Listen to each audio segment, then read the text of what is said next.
اور اب خبر سیاسی میدان سے۔ نواز شریف نے حافظ آباد سے انتخابی مہم کا آغاز کر دیا۔ خطاب میں کہا 25 کروڑ عوام کے نمائندے 5 ججوں نے فارغ کر دیے، بیٹے سے تنخواہ نہیں لی اس لیے وزیر اعظم کی چھٹی کر دی گئی، مجھے نہ نکالا جاتا تو بجلی سستی ہوتی، ڈالر 100 روپے کا ہوتا۔ مریم نواز بولی 8 فروری کو شیر دہاڑے گا، عوام سے کہتی ہوں پاکستان کو نواز دو۔ 28 مئی والوں نے پاکستان کو سنوارا، 9 مئی والوں نے حملہ کیا۔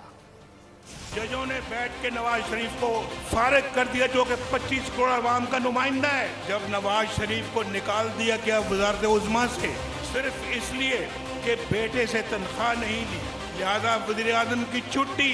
یہ بجلی کے بل کبھی مہنگے نہ ہوتے، یہ گیس کے بل کبھی مہنگے نہ ہوتے، ڈالر آج بھی 100 روپے پہ ہوتا اور پاکستان ایک خوشحالی کا گہوارہ ہوتا۔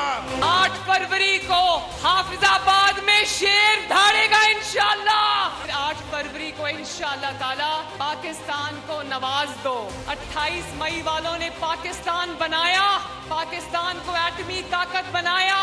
28 مئی والے پاکستان کو سنوارنے والے لوگ ہیں اور 9 مئی والے پاکستان کی ریاست پر حملہ کرنے والے لوگ ہیں۔ سبسکرائب کریں اور بیل دبائیں تاکہ کوئی خبر رہ نہ جائے۔